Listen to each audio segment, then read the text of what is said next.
Good morning, কেমন আছেন আপনারা? মাই সিম্পল লাইফ ব্লগে সবাইকে অনেক স্বাগত। এখন সকাল 8:30 বাজে আর আজকের ব্লগটা এখান থেকেই শুরু করছি। এই যে 10টার জন্য আটা মাখছি, মানে 10টা খাবারের জন্যে। আর এই দুদিকে দুজনা পড়তে বসে গিয়েছে। বড়টাকে চোখের সামনেই রাখি আর ছোটোটা ওইদিকে বসে আছে। মানে বড়টা পড়ার ব্যাপারে একটু আলগা দেয়, আর ছোটোটার মানে পড়া থাকলে ও কিন্তু আলগা টালগা দেয় না। এমনি চঞ্চল খুব, মানে বদমাশি বুদ্ধিটা আছে, কিন্তু পড়াশোনার ব্যাপারে ওর মানে ওর দিকে তাকাতে হয় না। যদি পড়া থাকে ও নিজে ঠিক করে নেয়, আর বড়টা ফাঁকি দিতে পেলে আর কিছু চাই না পড়ার ব্যাপারে। ওই জন্য বড়টাকে চোখের সামনে রাখি যে রান্না করতে করতে দেখতে পাবো। মানে রান্নাঘরটা ডাইনিংটা কাছাকাছি, মানে দেখাই যায় রান্নাঘর থেকে। যে আমি দেখে সকাল সকাল রান্নাটাও আজ বসিয়ে দিয়েছি, কেননা কালকে রোজা আছে, কাল থেকে রোজা শুরু হবে। এবার কাচাকুচি আছে, বাড়ির প্রচুর কাজ আছে, সেইগুলো সারবো। কারণ আগে রান্নাটাই সেরে নিই, তারপর ওইগুলো হাত দেবো। কেন যা কাপড় চোপড় ভিজিয়েছি আমি, তাতে কাচতে গেলে নিজেও ভিজে যাব। আর ওই ভিজে অবস্থায় এসে রান্না করা, তখন আবার ঠান্ডা লেগে যাবে, দিয়ে শরীর খারাপ হয়ে যাবে। যা দেখেন, এদিকে বিছানার চাদরটাও চেঞ্জ করে দিলাম, সাদা চাদর একটা বিছিয়ে দিলাম, সাদার সঙ্গে একটু ছাপা। এই গ্রীষ্মকাল ঢুকলে এইগুলোই বিছাই আমি, না হালকার ওপরে দিয়ে দিলাম। এমনি তো এই ঘরে তো ওদের দিকে অত আমি বদমাশি করতে দিই না, যা করে বাকি ওই দুটো ঘরেই করে।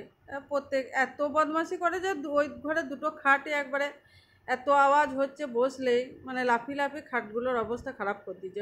ওই ঘরে দুটো খাটই স্টিলের, আর এই ঘরে কাঠের। এই জন্য আমি এই লাফাতে আরে দিই না, যে ছেড়ে টেড়ে যাবে কাঠগুলো, আর অনেক দিনকার পুরনো খাট হয়ে গেল। দিয়ে এই ঘরে অতটা আমি ওদেরকে বদমাশি করতে দিই না। তবুও এই যে ছোটোটা দেখেন পিছনে ইটা সিটা নিয়ে ফুটখাট করছে। আমি বিছানাটা পরিষ্কার করা হয়ে গেলে এবার কাচাতে চলে যাব। মানে 10টার খাওয়া দাওয়া করে নিই, একটু বিছানাটা করে নিয়ে 10টা খাওয়া দাওয়াটা করে নিয়ে তারপরে মানে কাপড়গুলো কাচতে লাগবো। দেখেন কেচে একবারে খাওয়া দাওয়া হয়ে গেল, এবার কেচে ছাদে চলে এলাম। খালি কত কেচেছি দেখেন আমি, মানে হাতগুলো আর নাড়াতে পারছি না, এত ব্যথা করছে। ছেলেদের স্কুল ড্রেস আছে, তারপরে ওদের আবার সোমবার পরীক্ষা আছে। আজ তো শনিবার, শনি রবি দুদিন ছুটি। সে ছেলেদের জামা কাপড়, আমার নাইটি আরে সব পড়েছিল। তারপরে বিছানা চাদর, মানে দুটো রুমের বিছানা চাদর, ওই দিকের রুমটার বিছানা চাদর দিই নাই, আর ওই গায়ের ঢাকাগুলো সবই কাচলাম। আর আমি তো আগেও বলেছি মশারিটা আমাকে কাচতেই হয়, কেননা ধুলোতে 3 মা ব্যাটারি আমাদের অ্যালার্জি। ধুলো থাকলেই তখন ছিঁক হবে, কাশি হবে। ওই জন্য মশারিটা আমাকে ওই 7 দিন 10 দিন পর পর মশারি কাচতেই হয়। মানে সব কেচে মেলে দিয়ে তারপর আবার টুকটাক কটা কাজ আছে সেইগুলোকে সারবো, দিয়ে ঘর দোর মুছবো, তারপরে চান করব। মানে আজকে মনে হচ্ছে আমার প্রায় 1:30টা বেজে যাবে সব সারতে। আর এমনি আর একটু লেট করে উঠেছি, মানে 7:30টায় উঠেছি। দেখেন খালি কত কেচেছি সব, একটা একটা করে। বড় গামলাটার 1 গামলা, আর বালতি 1 বালতি। ভাজা জিরে গুঁড়ো ছিল না, মানে একটু করে নিই। আর রোজার টাইমে একটু দরকারও হয় এই চাট ম্যাট করতে, চাট খাই। আর দেখেন একটু গোলমরিচের গুঁড়ো, এই যে ডিম সেদ্ধতে খাই, একটু গোলমরিচের গুঁড়ো করে নিলাম। গোলমরিচের গুঁড়ো কিনতে পাওয়া যায়, কিন্তু আমি বেশ নিজেই পিষে নিয়ে ওই গোটা গোল কিনে নিয়েছে। মানে সেই গুঁড়োর গন্ধটা আর এই বাড়িতে যেটা পিসি তার গন্ধটা কিন্তু মানে তফাৎ থাকে। যেটা রেডিমেড পাওয়া যায় তার গন্ধটা অতটা থাকে না। সব ঘর দৌড় মোছা হয়ে গেল, ছেলে দুটো চানও করে নিয়েছে, ওদের জামা কাপড় সব বাথরুমে পড়েই আছে। একবার আমি চান করতে ঢুকবো, আর ওদেরও কেচে নেবো, আর নিজেও চান করে বেরিয়ে চলে আসবো। মানে ঘর দৌড় মুছি এইসব করতে করতে এখন পুরো বাজ জাস্ট 12টা 45।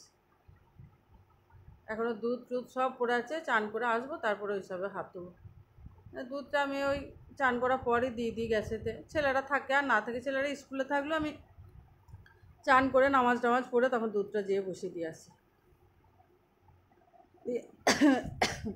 মানে প্রথমেই দিই না, কেননা গ্যাসে তখন মনে থাকে না, জানেন তো, পুড়ে যায়, না হলে একবারে দুধটা মরে যায়।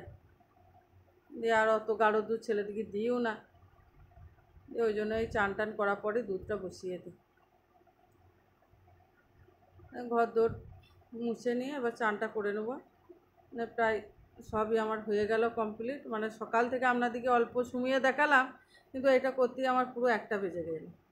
এই যে দুপুরে দুটো ছেলেকে খেতে দিয়ে দিয়েছি, ভাতটা মেখে দিলাম আর তরকারি দিয়ে দিলাম পাশে, ওরা খাক আর আমি নিজে দুটি খেয়ে নেবো। আজকে একসাথে 3 মা বেটায় দুপুরে খাবো, কাল থেকে আর হবে না। কাল থেকে 2 ছেলে একাই খাবে। দেখেন মগডবে নামাজ পড়ে আমি চা বসাতে গেছি আর দুজনাই এত বদমাশি শুরু করেছে। মানে এবার ও ওকে মারছে, ও ওকে মারছে। কোথাও ওই ল্যাপটপের পাশে একটা পেন গুঁজেছে, দিয়ে তাতে একটা বোর্ড লাগিয়েছে, দিয়ে ওটাকে গাড়ি বানিয়েছে। দিয়ে গাড়ি বানিয়ে স্টারিং করে ওটাকে ঘুরোচ্ছে, দিয়ে ও বলছে আমি নেবো, ও বলছে আমি নেবো, দিয়ে দুজনায় মারপিট শুরু করে দিয়েছে। আমি চা করতে করতেই শুনতে পেলাম। দিয়ে তাড়াতাড়ি এলাম, আমি এসে বলছি কী হচ্ছে তোদের এটা। দিয়ে একটু ক্যামেরাও করে নিলাম, মানে ভিডিও করে নিলাম আপনাদেরকে দেখাবো বলে। দিয়ে 2 ভাইয়া দেখুন শুরু করেছে সমানে। আজকে একটু চাটা তাড়াতাড়ি খাবো, কেন একবার বাজার বেরোতে হবে, কেনাকাটা কিছু আছে সেগুলো সব সারবো। তারপরে তখন এসে কেনাকাটা করে এসে তখন ছেলেদিকে পড়াতে বসাবো। এই যে চা নিয়ে বসে গেছি।